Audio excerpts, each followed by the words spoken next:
you're relaxed in the classroom. And not relaxed to the point where like they run wild and do whatever they want, but that like not everything's going to get to you, and you're not so rigid that the content drives you.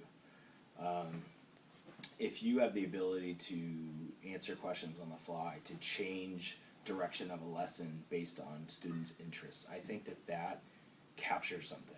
And if a student asks a question that's really thought-provoking, I think you have to run with it, and that's where you can get students to really care about learning. I mean, the best lessons I've ever had are when I've come prepared with like a question and nothing else. You know, and when I went through grad school, it was like you have to lay out your lessons completely. And I understand the purpose. Like, you got to find out if people can teach to start.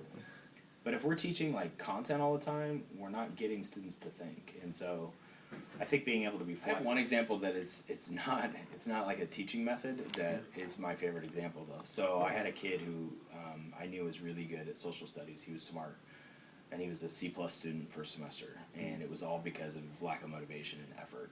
And I simply said to him in the classroom, I looked at him in the eyes and I said, "You're gonna get an A next semester." And I kind of said it like haphazardly, you know, like I said it like meaning it, but I didn't think it would have an impact. And he kind of laughed because he was a funny, like, goofy kid sometimes. And I said, "No, I'm being serious." And he goes, "Okay." And he got an A second semester. And I saw an immediate change. Like, and it really struck me, not because I have like magic abilities or powers or like my words are that influential, but it goes back to my belief that if you believe in the kids and if they have a relationship with them, something as small as that can be huge. So sometimes it doesn't come down to like what teaching technique do you do in the classroom as much as like, do you have a conversation with kids? Do you encourage them? Do you not give up on them? I've had other kids who say like, "I'm a C student," and you just encourage them and say, "No, you're not. And do you want to come meet with me and go over your writing?" You know, so kind of the one-on-one stuff really helps students. I've had students go from a really struggling paper to, if you meet 3 times, all of a sudden they write a great final draft.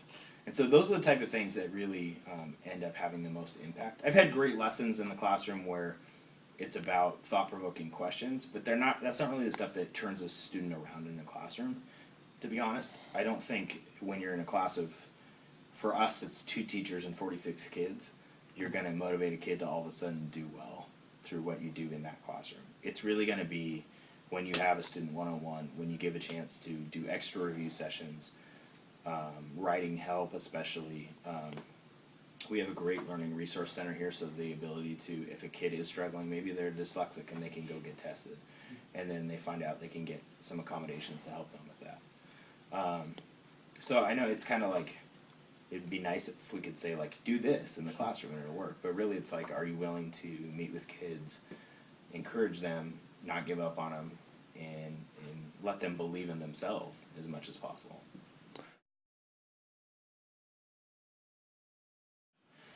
Coaching high school basketball is a ton of time, and so every year I kind of review whether I'm going to keep doing it, but I think what ultimately brings me back to it is, again, the relationship with students. So you get to see them in a different avenue, and while it's like, I love the sport itself and I love the competition even for myself, like feeling competitive, it's really about like seeing the student transform.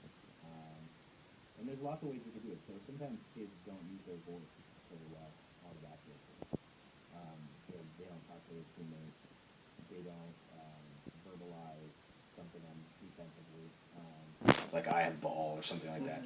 And we can encourage them in a different way outside of the classroom through athletics to gain a voice, which isn't really about athletics. Even though it will help our team, it's going to help them later in life when they have to go interview for a job.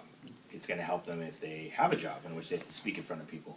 So that's just a small example, but to me, ultimately at coaching, that's what it's about. Is like, can you help students gain leadership experiences? Can you help them become better people through this process? And I think sports in general is a great way for students to learn that. Just learning how to be on a team, learning how to have a voice, learning how to be a leader, like all that stuff. It's a different way of doing what we do in the classroom. That's, for some kids, that's the best way for them to learn, because that's what motivates them more. I think when you first start out in teaching, you have to put in the work, and sometimes it can be a lot. So depending on the students in your classroom, you do kind of have to feel like you're an expert in your content area. So you have to do the work to know that. And I definitely had to go through that experience of not having a background in history and learning it. But I also learned very early, like, students will always ask you things you don't know. Especially, I mean, for me, for social studies, it's like they ask you some small thing in a battle about military history. I'm like, I don't know the answer to that question. So being willing to say, I don't know something, and then looking it up for them, or encouraging them to look it up, I think it's part of that showing them that, like, you're a person and it's okay. You know, it's okay for you to not be right all the time, which is kind of weird. As a teacher, you're supposed to be right, I think people think. That's weird. I think, so putting in the work, and I also think you have to teach. It's not a profession where your salary is going to be that high ever. You can't do it because you want summers off.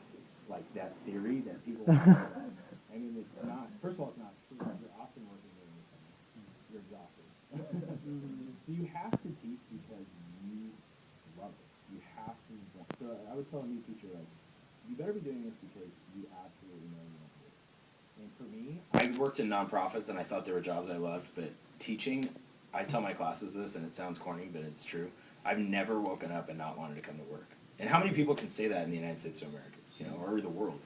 Like, I just don't think there's a lot of people. And I've never not wanted to come, even when I have piles of grading and sophomores become sophomores. There's a reason they use the term sophomore. But I've just loved it. And so you have to have that motivation. But it's probably like anything else, you know, to be good at something, you have to be completely motivated for the right reasons. And then probably the last thing would be, you got to ask people who know what they're doing, how they do it, and find somebody who's willing to teach you and share with you. Because that is huge. Like, share lessons, share techniques, share methods, share, you know, what do you do when this kid just stands up and walks out of your class? Like, how do you deal with that? And, you know, so you have to be willing to talk to people. So you kind of have to be humble and admit you don't know it all and try to find people who do and steal from them. I think anytime a teacher can get out of their own ego is honestly how I would say it. And let the students talk to each other and let them explore and ask questions. And even if you don't know the answer, this goes back to, like, not being the expert. When my students ask questions that I don't know the answer to, like, that's a great day. That's a great lesson. And sometimes students, especially high school kids, get frustrated that they can't find the answer. Like, there's no answer to how, we've been studying just war theory. Like, what's a just war? And there's all this criteria that they've developed, but a lot of it's vague or ambiguous, right? They want an answer sometimes, and it's like, there's not an answer. That's part of, you know, decision making as you become an adult. And so, but those lessons are awesome when there's no answer at the end of it. When what they learn is more questions. I mean, to me, that's education. That's what it should be. And again, going back to, like, when you're teaching to a test, you're teaching content, and it's a student on this, or a teacher on the stage. It's lecturing, which, you know, we do here sometimes too. You got to get some content in before you can discuss. But the idea is, the more students can question and explore themselves, to me, that's the best model of education that's out. We try to focus our units around themes and around essential questions. So that's maybe the difference, is that what fits has to fit those questions or themes. So we have a unit around race. So we don't talk about chronologically things. We talk about, like, what is race? How has it affected the social, political, and economic fabric of American society? And they read Beloved by Toni Morrison, which is a super hard book for juniors in high school to read, and they study slavery to the Civil War to Reconstruction to Jim Crow laws to eventually Harlem Renaissance civil rights. And it's all thematically integrated. So there are some stuff that gets left out, but we try to pick what's most important for them to think critically, because ultimately there's more and more research coming out that that's what some employers want, that's what makes the best workers in society, that's what makes the best thinkers. And I mean to be honest, kids don't remember what they learned the year before. We'd love them to, and I know teachers who are like, no, my kids know it. No, they don't remember a lot of it. It's just reality. I don't think your brain can hold that much content.